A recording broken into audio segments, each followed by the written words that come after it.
cause death. You may get a kick out of drinking and doing drugs in the moment, but you won't be getting a kick out of it when you're lying in a hospital bed because your liver is failing. First, I will explain the toll that alcohol and drugs have on the liver. Then, the kind of damages that can be done to the brain. And lastly, how alcohol and drugs can put you in a coma or even kill you.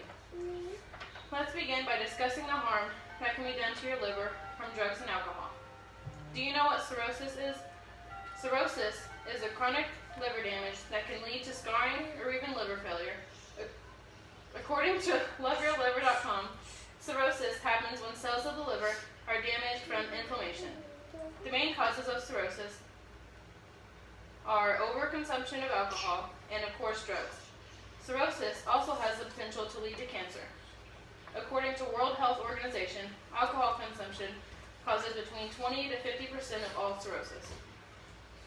For those of y'all who don't know the functions of the liver, it helps our body digest everything we bring into it, it cleans our blood, and it also helps fight infections. When doing drugs and drinking alcohol, your liver has to overwork itself, which causes the liver to shut down. Once your liver is failing, you're at risk of coma or death. Like I was saying, drugs and alcohol take a bad toll on your liver. Now let's talk about the brain damage that can be done by doing drugs and drinking alcohol. According to the National Institute of Alcohol Abuse and Alcoholism, risks arise from people who have been drinking a great amount of alcohol over an extended period of time, otherwise known as an alcoholic.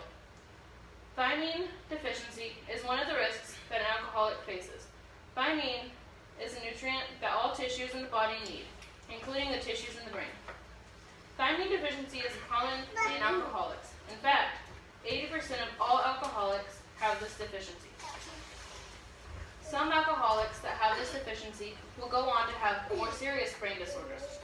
One of these, for example, is Wernicke-Korsakoff syndrome, and is made up of two syndromes, a short-term syndrome and a long-term syndrome.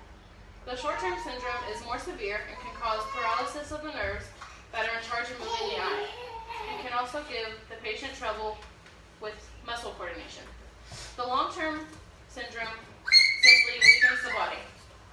The brain, without a doubt, is affected greatly by drugs and alcohol, even if some are temporary. The last thing I want to talk about is the risk of coma and death risen from alcohol and drug abuse. While all drugs and alcohol are bad, mixing alcohol with heroin is the worst of them all. Both alcohol and heroin are both the presence, and this could cause one's heart rate to be dangerously low, with the possibility that it could just stop. If you overdose while under the influence of alcohol and heroin, you put yourself at a high risk of being in a coma, or even dying. Overdosing of any drug can cause coma or death, if not treated right away. The excessive intake of drugs and alcohol can cause the nerve to slow down, and that initially begins to shut off the supply to oxygen, sugar, and much needed substances. This is what causes the brain to swell, which will eventually put you in a coma or kill you. Drugs and alcohol put great pressure on your brain, which can put you in a coma or more severe death. Drugs and alcohol cause horrendous harm to your liver, can damage your brain, and can put you in a coma and even death. I highly encourage you to steer clear of drugs and alcohol so you can live a long, healthy life without liver failure and brain damage. As Jim Carrey once said, "I'm very serious about no alcohol and no drugs. Life is too beautiful." I hope you have changed your point of view on drugs and alcohol. They are not a toy to be played with.